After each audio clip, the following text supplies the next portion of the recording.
It's Sunday மார்னிங்கே குயிக்காக எழுந்திரிச்சி பூமி பூஜைக்கு வரலான்னு ஒரு பெரிய பிளானோடு தான் நைட்டு வந்து தூங்க வந்தோம். பட் ரொம்ப நேரம் தூங்கி எழுந்திரிச்சிட்டு 9 o'clock தான் எழுந்திரிச்சோமே. அதுக்கப்புறம் கிளம்பி ஷார்ப்பாக ஒரு 10:30க்குள்ளெல்லாம் வந்துவிட்டோம். அதாவது 10:30க்குள்ளே பூஜை முடிக்கணும் அப்படின்னு சொல்லி நல்ல நேரம் பார்த்து வச்சுருந்தாங்க.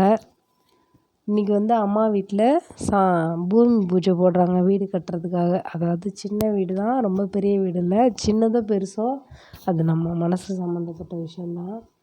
சின்ன வீடாக இருந்தாலும் இது வந்து கவர்மெண்ட்டில் கொடுக்குற வீடு, கலைஞர் காப்பீட்டு திட்டம் அந்த வீடு தான். அதனால் வந்து நாங்களே சின்னதாக பூஜை போட்டுட்டு நாளைக்கு வந்து இடத்தெல்லாம் அளக்க வர்றது மற்ற விஷயம்லாம் பேசிக்கலாம் அப்படின்ட்டுருந்தோம்.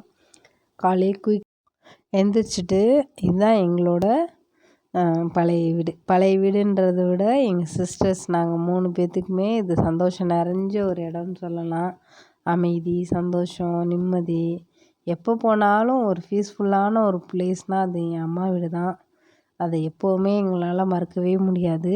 ஏதாவது ஒரு வேலை செஞ்சுக்கிட்டே இருப்பாங்க அம்மா. இது வந்து அவங்க வீடு, இது வந்து அவங்களுக்கு மட்டும் இல்லை, நம்மளோட வீடு, நம்ம தான் நல்லா வச்சுக்கணும் அப்படின்ற நினப்பு எல்லாருக்கும் இருக்கும். இவங்களுக்கு கொஞ்சம் அதிகமாகவே இருக்கும். ஏதாவது ஒரு விஷயம் செஞ்சுக்கிட்டே இருப்பாங்க. இது வந்து வீட்டோட வெளிப்பக்கம். எங்கள் வீட்டு குட்டீஸ்லாம் ஏற்ற மாதிரி இருக்க பிளேஸில் தான் போய் விளையாடுவாங்க. நாங்களுமே சம்மரில் அம்மா வீட்டுக்கு வந்துட்டால் அங்கே போயிட்டு தான் கொஞ்சம் நேரம் உட்காந்து பசங்களுக்கு சாப்பாடு ஊட்டிட்டு நிறைய நேரம் அரட்டை அடிச்சுட்டு அப்புறம் தான் வருவோம். அம்மா இல்லாத போது தான் வெளியில் போவோம். அம்மா இருக்கும்போது வெளியில் விடவே மாட்டாங்க. அது இப்போவும் ரெகுலராக நடக்கிற ஒரு ஸ்ட்ரிக்டான ரூல்ஸ்ன்னு தான் சொல்லணும். அம்மாவுக்கு நாங்கள் வெளியில் உட்காந்து பேசுகிறது அவ்வளோவா பிடிக்காது. வீட்டில் இவ்வளோ பெரிய இடம் இருக்கே, உள்ளே உட்காந்து பேசுங்க, வெளியில் போகாதீங்க அப்படின்னு சொல்லி ரொம்ப ஸ்ட்ரிக்டாக இருப்பாங்க. இந்த வீட்டிலையே அதுவும் இவ்வளோ முக்கியமான தருணத்தில் வேலை செய்யாமல் இருக்கிறதுனா நானும் என் பையனும் மட்டும்தான். காரணம் என்னென்னா, அம்மா காலையிலே சமைச்சி வச்சுட்டேன்னாங்க. அதாவது சாமி கும்பிட்றனால பொங்கல் செஞ்சுருந்தாங்க. அப்புறம் சித்தப்பா, சித்தி அவங்கெல்லாம் வந்து 10:30க்கு மேலே தான் பிரேக்ஃபாஸ்ட்லாம் சாப்பிட்டுட்டு வந்தேன்னு சொல்லியிருந்தாங்க. நாங்கள் மட்டும்தான் பிரேக்ஃபாஸ்ட் சாப்பிடாம காலையில் லேட்டாக எழுந்திரிச்சி பரபரப்பாக கிளம்பி வந்துட்டோம். எல்லாருமே எங்கள் சொந்தக்காரவங்க தான். என் அக்கா, என் தங்கச்சி, எங்கள் சித்தப்பா, சித்தி, இது என் அப்பா ஷர்ட் போடாமல் இருக்கார். இது எங்கள் வீட்டோட என்ட்ரன்ஸ்.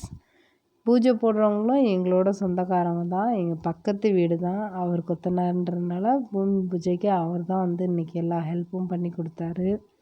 ரொம்ப நல்லாவே இன்றைக்கி பூமி பூஜை நடந்துச்சு. சிம்பிளாக பண்ணலான்னு அம்மா சொன்னாங்க.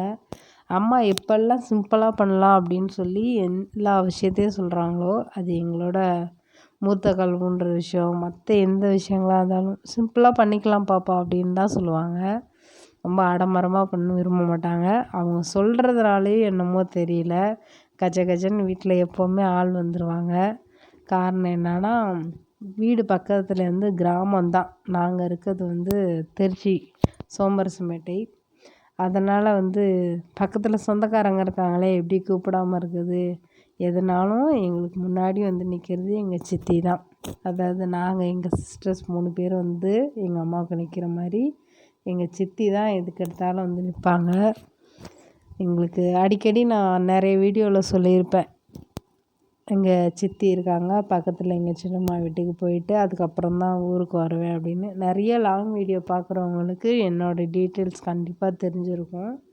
புதுசாக பார்க்குறவங்களுக்கு தெரிஞ்சிருக்காது. எல்லாருமே சேர்ந்து ஹஸ்பண்ட் அண்ட் ஒய்ஃபாக எல்லாருமே சேர்ந்து கல் வச்சாங்க. ஃபங்க்ஷன் இன்றைக்கி சூப்பராக முடிஞ்சு.